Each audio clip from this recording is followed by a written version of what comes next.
बिस्मिल्लाहिर्रहमानिर्रहीम। आज जो है वो हम पढ़ेंगे जी lecture number 2, chromosome and DNA, chapter number 13। इसमें आज का हमारा टॉपिक जो है वो न्यूक्लियोसोम है जी। आपको पता है न्यूक्लियोसोम क्या होता है? ये हमारे पास है जी डीएनए का स्ट्रैंड। ठीक है, यहाँ पर बेसिकली जो है वो हमारे पास 8 जो है वो हिस्टोन मॉलिक्यूल्स होते हैं। ये जो डीएनए है, डीएनए का स्ट्रैंड, ये इसके अगेंस्ट रैप कर जाता है। ठीक है जी, और ऐसे जो है वो फोल्ड करके आगे निकल जाता है। तो ये जो बीडिड स्ट्रक्चर बना है ये वाला, जिसमें जो स्टोन है जो आपको ग्रीन कलर से नजर आ रहे हैं, बेसिकली इनके ऊपर पॉजिटिव चार्ज होता है, और जो डीएनए मूव किया है इसके ऊपर नेगेटिव चार्ज होता है। और ये बेसिकली दोनों मिलके ये जो बीडेड स्ट्रक्चर बना है ये वाला, इसे हम न्यूक्लियोसोम कह देते हैं।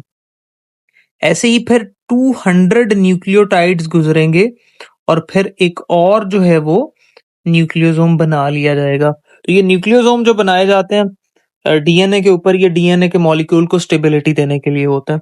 ये पॉइंट यहाँ पर आपको मिलेगा, हैज 200 न्यूक्लियोटाइड। तो ये बेसिकली एक न्यूक्लियोसोम से दूसरे न्यूक्लियोसोम का डिस्टेंस यहाँ पर मेंशन किया गया।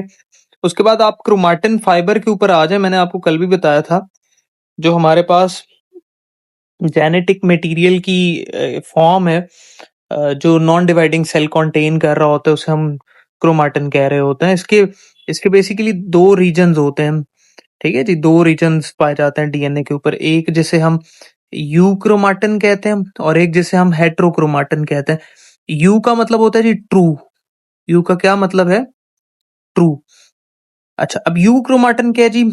ऐसा क्रोमाटिन जो कंडेंस करता है only when cell get entered into the dividing phase. जब सेल डिवाइड करने लगता है तो वो सिर्फ तब ही कॉन्डेंस करेगा, अदरवाइज वो कॉन्डेंस नहीं करेगा, नॉन कॉन्डेंस्ड रहेगा। ठीक है, और इसके जीन्स जो हैं वो एक्सप्रेस करते हैं नॉन डिवाइडिंग फेज में, जब बेसिकली नॉन कॉन्डेंस्ड स्टेट होती है। यही पॉइंट हमने यहाँ टॉप के ऊपर भी लिखा हुआ है कि जीन एक्सप्रेशन कब हो रहा होता है, जब non condensed state of DNA होती है। तो ये हमारे पास यूक्रोमाटिन जो है, आपने कह दिया कि ये ऐसा क्रोमाटिन है जो सिर्फ तब डिवाइड करेगा जब सेल जब ये जो सब सिर्फ तब कंडेंस होगा जब सेल डिवाइड करने की तरफ जाएगा। तो बेसिकली इसके फिर जीन्स भी नॉर्मल कंडीशन में तो एक्सप्रेस ही रहेंगे, लेकिन जैसे ही सेल डिवाइड करने की तरफ जाएगा तो जीन एक्सप्रेशन बंद कर देंगे।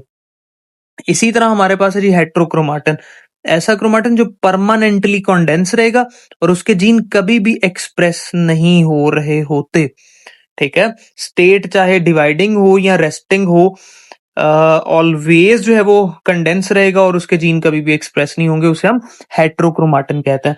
खैर, आगे हमारे पास जो टॉपिक है जी वो कौन सा है? DNA as a hereditary material.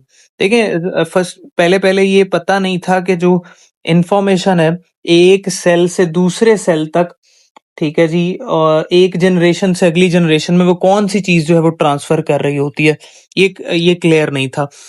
तो इसके ऊपर एक्सपेरिमेंट किए गए कि वो कौन सा मॉलिक्यूल है या कौन सा जो है वो बायोलॉजिकल मॉलिक्यूल है जो इंफॉर्मेशन को एक जनरेशन से अगली जनरेशन में पास ऑन करता है। तो उन एक्सपेरिमेंट्स को आज हम पढ़ेंगे। आज तो हमें पता है कि वो डीएनए, लेकिन इनिशियली ये पता नहीं था। तो इस पे जो आज एक्सपेरिमेंट पढ़ते हैं जी, वो फ्रेडरिक ग्रिफ्थ का एक्सपेरिमेंट है और इसको हम पढ़ने लगे हैं। इंतहाई आसान सा एक्सपेरिमेंट है, 5 मिनट के अंदर आपको समझ आ जाएगा, तो अगर आप फोकस करेंगे तो। देखें, ये एक्सपेरिमेंट किया गया एक बैक्टीरिया के ऊपर जिसका नाम था स्ट्रेप्टोकोकस न्यूमोनाई।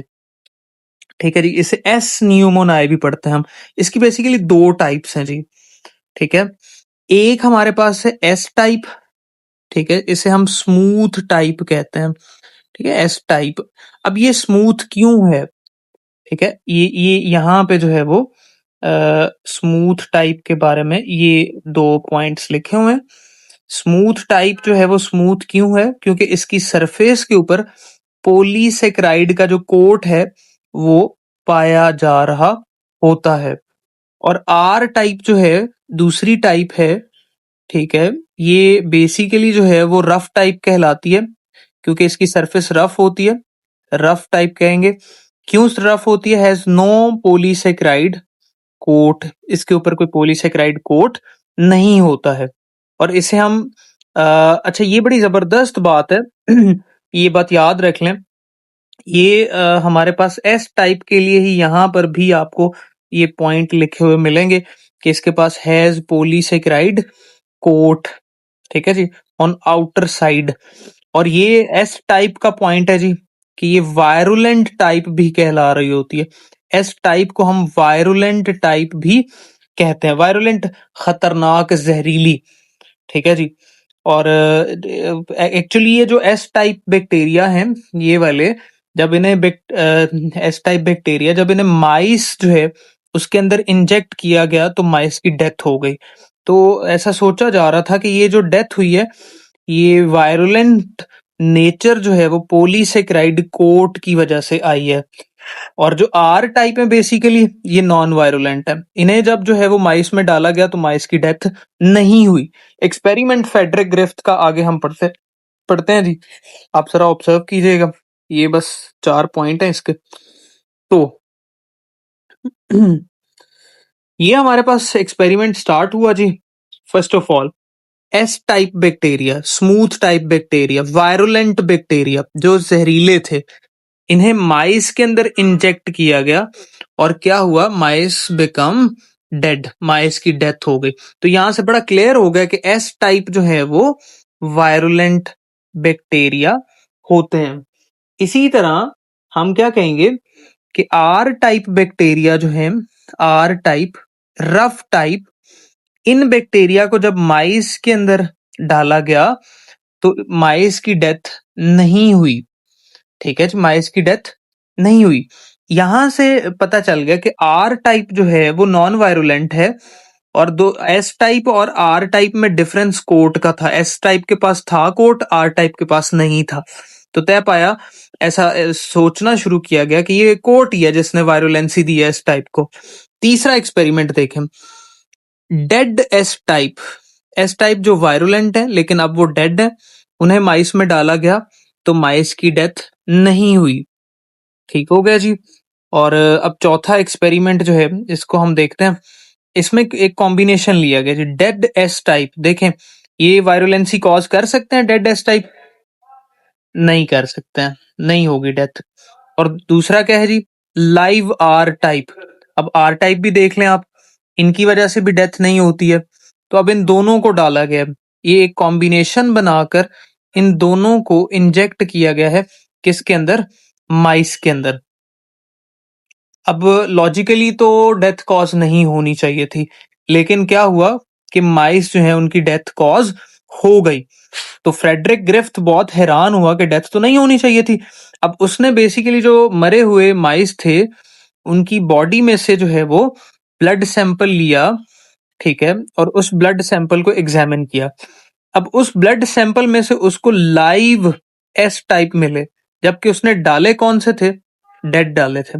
मिले उसको कैसे, लाइव। तो उसने अब फर्ज किया, उसने इसको एक्सप्लेन किया कि भाई जो हमारे पास डेड एस टाइप बैक्टीरिया थे उनके पास जीन तो मौजूद था ना, वायरुलेंसी कॉज करने वाला और कोट को बनाने वाला। तो ये जो डेड एस टाइप बैक्टीरिया थे इन्होंने वो कोट भेज दिया किसको, वो जीन भेज दिए बेसिकली आर टाइप बैक्टीरिया को, और उन जीन्स ने एक्सप्रेशन दिया। और ये जो आर टाइप बैक्टीरिया थे ये वाले, इन्होंने भी कोट बनाना स्टार्ट कर दिया और ये चेंज हो गए किसके अंदर, एस टाइप के अंदर। इसलिए ये लाइव एस टाइप में चेंज हो गए जिन्होंने माइस को डेड कर दिया। तो ये जो बेसिकली प्रोसेस था, एक बैक्टीरिया जो है उसका दूसरे बैक्टीरिया को अपना जेनेटिक मटेरियल, हेरिडिटरी मटेरियल दे देना, यानी एस टाइप ने जो है वो आर टाइप को हेरिडिटरी मटेरियल दे दिया है, ठीक है। इस ट्रांसफर को हम क्या कहते हैं, ट्रांसफॉर्मेशन प्रोसेस, ठीक है जी। Transfer of genetic material from one bacteria to other bacteria is called transformation process. तो ये हमारे पास फ्रेडरिक ग्रिफ्थ का एक्सपेरिमेंट था। उम्मीद है आपको समझ आई होगी। अगर आपका कोई क्वेश्चन हो कमेंट सेक्शन में ज़रूर पूछें, मैं इंशाल्लाह आपको उसको रिस्पॉन्ड कर दूंगा। अपना ख्याल रखिएगा। अल्लाह हाफ़िज़।